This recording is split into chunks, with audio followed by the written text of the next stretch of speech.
s'aiment-ils vraiment nos acteurs politiques? En tout cas, ils ont décidé de se parler, ils ont décidé de dialoguer. Eh bien, le dialogue politique inter-ivoirien a repris, donc semaine peut-être décisive aujourd'hui. Madame Bleu? Oui, effectivement, après plusieurs rendez-vous manqués déjà lors du lancement de la 5e phase, donc en décembre, il y a eu plusieurs rendez-vous manqués. On cite notamment le dépôt des propositions, les TDR. Il y a eu également le report de la date butoir du dépôt des propositions. Il y a eu vraiment beaucoup de retard. Et hier, finalement, ils se sont retrouvés pour relancer encore ce dialogue politique qui va finalement de phase en phase, parce qu'il y a toujours des points d'achoppement. On espère que cette fois-ci, ça sera décisif. On aura un communiqué final, pourquoi pas. Ils pourront trouver finalement des points d'accord, même si on sait que des questions comme celles qui concernent les prisonniers politiques continuent de faire débat au sein de leurs discussions. Mais bon, on espère qu'un accord sera trouvé pour la paix. Il intéresse les Ivoiriens, il a intéressé les Ivoiriens, il intéresse les Ivoiriens. Pensez-vous qu'à cette allure, ce dialogue politique continuera d'être au cœur des priorités des Ivoiriens? Allez, André.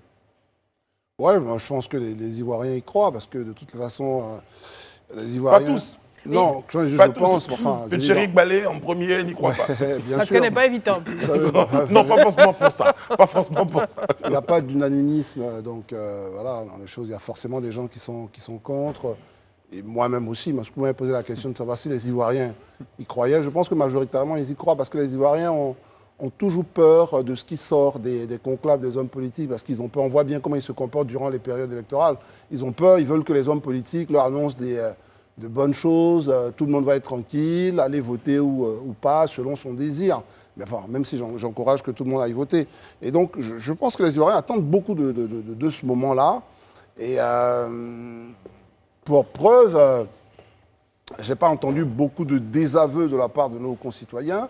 Ils sont toujours attachés à Moi, j'entends pas beaucoup l'homme de la rue en parler. Je pense que c'est pour ça que je posais la question concernant l'intérêt. Parce que l'homme de la rue, je n'entends pas parler. Au début, on a parlé du lancement du du dialogue politique. Après, est-ce que l'intérêt pour ce dialogue-là, bon, on va laisser en déterminer, mais est-ce que l'intérêt pour ce dialogue-là ne faiblit pas, rien que ça? Non, attention, ce que je suis en train de dire, ce n'est pas que les gens en parlent dans les chaumières.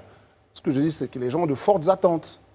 Parce que ce que je vous explique, c'est que si tu prends ce qui se passe lors des moments électoraux, on voit que tout le monde craint. Donc ça veut dire qu'un un moment comme celui-là, pour nous, c'est à la limite de la fumée blanche, mais pour le citoyen lambda, tout ça, ça va apaiser cette période-là. Donc il attend beaucoup, sans doute. C'est ce que André, certainement, c'est Alain qui répondra. Mais pour revenir à ce que Mme Bleu disait, le fait justement que vous n'entendez pas, vous entendez les Ivoiriens parler de Cannes, du Cameroun même, mais vous n'entendez pas forcément les Ivoiriens parler de dialogue politique. Est-ce que c'est aussi peut-être parce que ils se disent que c'est juste des gens qui ont envie de se retrouver autour d'une table, qui vont discuter des questions, et quand la situation va arriver, voilà, ça ne va rien changer?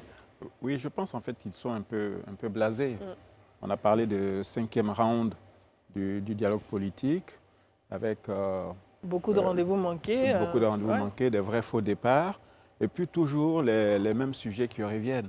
Et on a le sentiment aussi que l'opposition tente de récupérer au travers de ce dialogue ce qu'elle n'a pas pu obtenir lors des élections, la présidentielle d'octobre 2020, et les législatives de mars 2021.